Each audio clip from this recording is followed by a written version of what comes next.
عشان تفكر تدرس في بريطانيا، اول حاجه واكبر مشكله بتيجي في تفكيرك على طول واللي بتخليك انك تبعد عن الموضوع وتقول ان الموضوع دوت هيكون مستحيل معاك هي موضوع المصاريف بتاعه الدراسه في الجامعات البريطانيه. طبعا معروف ان تكاليف الدراسه هنا في الجامعات البريطانيه غاليه جدا، وبتخلي ناس كتير جدا ييأسوا من الموضوع حتى من قبل ما يبداوا يدوروا ولا حتى ان هم يقدموا او اي حاجه، عشان الارقام اللي بيسمعوها بتاعه مصاريف الدراسه هنا في بريطانيا. فانا جيت النهارده احكي معاكم من تجربتي الشخصيه ومن تجارب ناس كتير كمان سالتهم، ومن حبه ريسيرش عملته على مواقع الجامعات، وقلت احكي معاكم تفاصيل كتيره في فيديو النهارده عشان ابسط لكم الموضوع على قد ما اقدر بهدف واحد فقط، وهو ان انا ابسط عليكم الموضوع واقلل كميه الفلوس على قد ما اقدر، وان الموضوع يكون سهل ان شاء الله على الجميع. بل وكمان ما سبتكمش مثلا في موضوع المصاريف بس، بل كمان هحكي معاكم في الفيديو دوت ايه هي مصاريف الطالب، والواحد يقدر يشتغل ويصرف على نفسه ويقدر يقلل ثمن الجامعه مثلا من الشغل بتاعه، وهل الشغل بتاعه هيكون كافي للدراسه بتاعته ولا معيشه ولا لازم يطلب من اهله فلوس. فانا احكي معاكم ايه هي مصاريف الجامعات في بريطانيا ومتوسط الاسعار، وايه هي كمان المنح المتاحه، وايه هي ارخص طريقه ان الواحد يسافر بيها بريطانيا للدراسه، وكل الاسئله اللي بتيجي في دماغ الواحد اللي بيفكر يدرس ان هو في بريطانيا وعنده مشكله في موضوع الماديات. فبدون كلام كتير يلا بينا نبدا الفيديو بتاعنا، بس ما تنساش تشترك في القناه وتعمل لايك للفيديو. يلا بينا، بسم الله الرحمن الرحيم.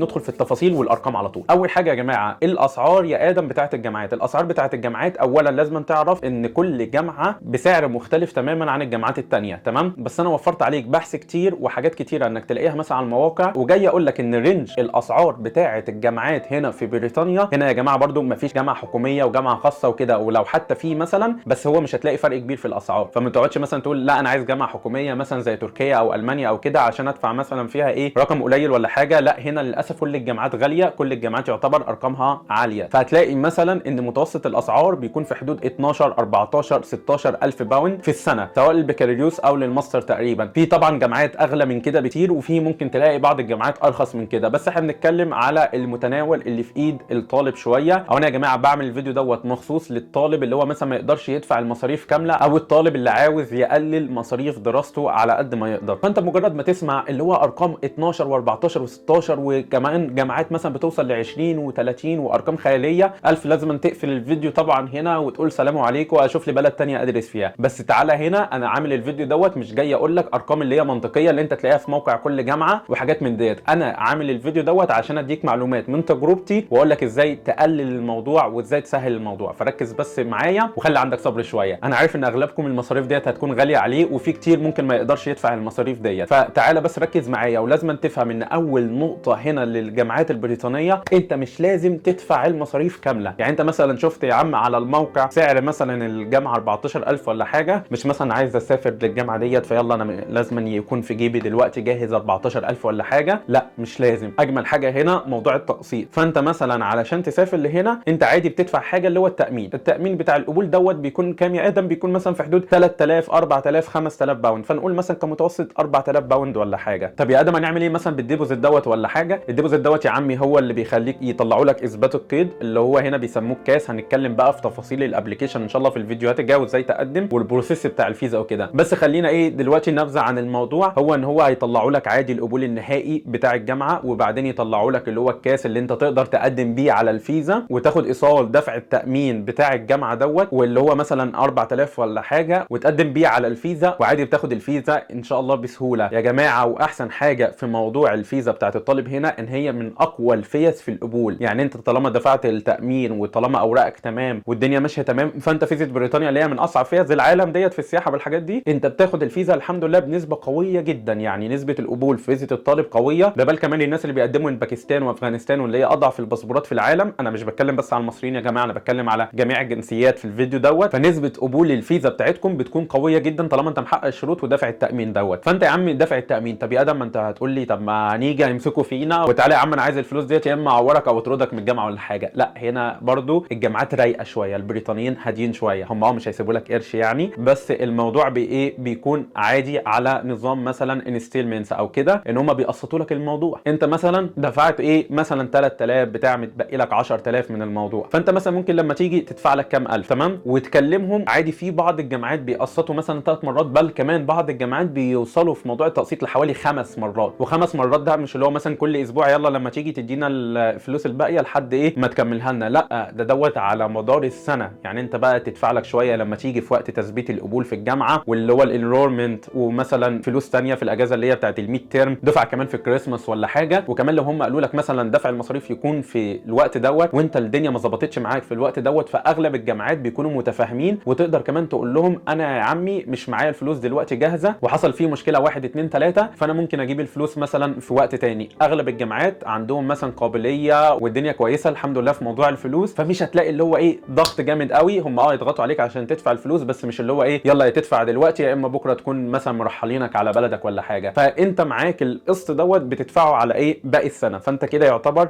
في نفس دلوقتي، بس لسه عارفين يا ادم الرقم كبير. طب يا ادم انت خلاص ماشي عرفتنا ان احنا ماشي مش هيبقى في ضغط قوي في دفع المصاريف، بس يا عم لسه الرقم برده كبير علينا. برده لما يطلبوا مننا المصاريف ديت بعد شهرين 3 ولا 5 شهور برده مش هيبقى معانا ان احنا ندفع. تمام يا عم، تعالى في نقطه كمان هقول لك عليها، ان اغلب مواقع الجامعات تقريبا يعني او جامعات كتيره بيبقى عندهم منح جزئيه، منح جزئيه وليست منح كامله. ان هم مثلا بتدخل يقول لك الانترناشونال ستودنت مثلا هنا له تخفيض 3000 4000 مثلا، او مثلا ايه يقول لك الطالب اللي من الميدل ايست اللي من الشرق الاوسط، او الطالب اللي من افريقيا، او الطالب مش عارف من مصر ومن كام دوله. المهم تكتب مثلا مصر في موقع الجامعه ويطلع لك المنح المناسبه للبلد بتاعتك. وعموما هتلاقي في اغلب الجامعات يعني في منح جزئيه بتنزل لك مثلا من الثمن دوت 2000 3000 حاجه زي كده. فانت بتتكلم لو مثلا موقع الجامعه بيقول لك ايه ثمن التخصص مثلا 15 14000، هتلاقي نازل في حدود مثلا 11 ولا 10000 او 12000 حاجه في المتوسط دوت. فاحنا كده قللنا شويه من الثمن، وانت مثلا كنت دافع التامين اللي هو 4000، فتلاقي متبقي ايه 6000 7000 اللي هم المفروض تدفعهم في خلال التقسيط اللي هو ايه خلال مدار السنه ولا حاجه. طب يا ادم المنح الجزئيه ديت بيكون ايه شروطها ولا حاجه؟ اغلب المنح الجزئيه ديت يا جماعه بيكون مثلا اللي معموله للمصريين ولا حاجه، اغلبها بيكون الحمد لله بدون شروط، يا دوبك بتقدم عليها وشبه يعني مضمونه الحمد لله بتاخدها، او لو انت مثلا مكتب بيقدم لك او حاجه وبيقدم لك عليها وبتاخدها يعني بنسبه قويه جدا، او تقريبا يعني كله بياخدها. انا حتى اخويا وهو بيقدم من مصر قدم على منحه في الجامعه اللي هو كان بيقدم فيها، وتقريبا خصموا حوالي 3000 4000 من الكورس بتاع الماستر بتاعه. ان شاء الله لو عايزيني صح اطلع في فيديو مع اخويا، علشان اخويا جاي من مصر انا جاي من تركيا، عشان برضو يحكي تجربته في الفيزا والاجراءات والاوراق ديت. قولوا لي تحت في التعليقات وانا ان شاء الله ممكن اعمل معاه فيديو ولا فيديوهين يحكي قصته برضو والاجراءات برضو اللي هو مر بيها. طب تمام نكمل. احنا يا ادم خلاص ماشي نزلت لينا السعر، ودلوقتي مثلا متبقي ايه 5000 6000 مثلا باقي السنه بعد ما دفعنا الديبوزيت وشويه في الانرولمنت ولا حاجه. بس برضو يا عم لسه المبلغ كبير علينا، ولسه كمان المعيشه. فتعالى ندخل في المعيشه ونحسب ايه في موضوع شويه الشغل والحاجات ديت. ركز معايا علشان انا عملت آلة حاسبه وحاجات من ديت قبل ما اعمل لكم الفيديو دوت، وكلمت برضو طلاب كتير من جنسيات كتيره عشان احاول اوصل يعني الاصح ارقام كده. فيلا بينا ندخل في موضوع الشغل. تمام، موضوع الشغل بتاع الطالب اللي هو ايه انت يحق لك قانونيا انك تشتغل 20 ساعه في الاسبوع. في ناس بيشتغلوا اكتر من كده في الاسود وحاجات من ديت، بس دوت مخالف للقانون. تمام، بس دوت بيكسبوا اكتر وحاجات من دي. المهم ال 20 ساعه انت مثلا لو بتشتغلهم في الاسبوع انت تقدر تعمل مبلغ مثلا وقدره من الفلوس. طب يا ادم المبلغ ده كام ولا حاجه؟ الاول خليني اقول لك انت الاول ممكن تصرف كام. المصاريف هنا في ميزه جميله ان الاكل رخيص. لو هتاكل بره في مطاعم غالي جدا، لو هتاكل هنا في البيت لو انت بتطبخ وتعمل اي اكل ولا حاجه اللحوم والحاجات دي رخيصه. فانت متخيل ان في طلاب بيعيشوا هنا اللي هو الاكل والشرب، انا بتكلم بس على الاكل والشرب، مصاريفهم في الاكل والشرب بتبدا من 100 ولا 150 باوند. يعني نقدر نقول مثلا كافريج 150 باوند 200 باوند. في ناس بيعيشوا باقل من كده وناس باكتر من كده. والمصاريف ديت مش اللي هو انت بتبقى عايش محروم وتاكل مكرونه كل يوم ولا حاجه، لا انت بتاكل لحوم وفراخ واسماك وكده. الحمد لله اسعار الحاجات ديت اللي هي اللحوم والفراخ كده رخيص، يعني كيلو اللحم ممكن تلاقيه في حوالي 10 باوند ولا حاجه. برضو اعمل لكم فيديو قريب ان شاء الله في القناه ديت عن مصاريف المعيشه وازاي تعيش بارخص حاجه، واروح معاكم السوبر ماركت واوريكم الاسعار. بس ما تنساش يعني تشترك في القناه عشان الفيديوهات اللي جايه كلها مهمه ومفيده جدا لاي حد بيفكر ان هو يجي يدرس او يعيش عموما في بريطانيا ان شاء الله. المهم يا عم ان انت لو هتشتري من السوبر ماركت الرخيص زي الليدل مثلا وهتطبخ في البيت وتعمل لحوم وكده هتعيش عيشه كويسه الحمد لله، وهتلاقي نفسك مش بتصرف فلوس كتير. فاحنا لو بنتكلم 100 150 مثلا باوند مصاريف اكل وشرب، ولا 200 مثلا اللي هو رقم قليل. انت طيب بالبارت تايم شغل ده هيوصل لك مرتب كام؟ نقول مثلا كافريج في حدود 800 باوند. تمام. 800 باوند مثلا في الشهر، ممكن اكتر ممكن اقل على حسب الشغلانه اللي انت شغالها، معاك خبره ولا لا، او الدنيا هتبقى فيه عامله ازاي. يعني احنا كده يا ادم هنبقى مثلا شغالين بارت تايم وهنكسب اكتر من المصاريف اللي احنا محتاجينها في الاكل والشرب، فاحنا كده اول حاجه استغنينا عنها اللي هو مصاريف، لان الشغل المرتبات بتكون فيه كويسه شويه والاكل رخيص، فانت انك تطلب من اهلك فلوس مثلا كل شهر ولا حاجه، الموضوع ان شاء الله هيكون مكافئ انك تشتغل وتوقف انك تستقبل من اهلك فلوس عن موضوع معيشتك وكده. فانت زي ما بيقولوا ايه هتقدر تشيل نفسك يعني وكده وخلاص. يبقى كده بعدنا عن اول حاجه اللي هو ايه مصاريف الاهل في الاكل والشرب والحاجات ديت. تاني حاجه موضوع السكن. موضوع السكن اغلب الجامعات او في جامعات كتيره جدا بيوفروا بالذات اول سنه. انا مثلا جامعتي بتوفر لاغلب السنين السكن مجاني، بس ده للطلاب الدوليين اللي هم بيقدموا من بره بريطانيا زي وزيك يعني كده انت شلت السكن اللي هو من اغلى الحاجات هنا في بريطانيا. وكمان موضوع الفواتير اللي هو من ميه وكهرباء وانترنت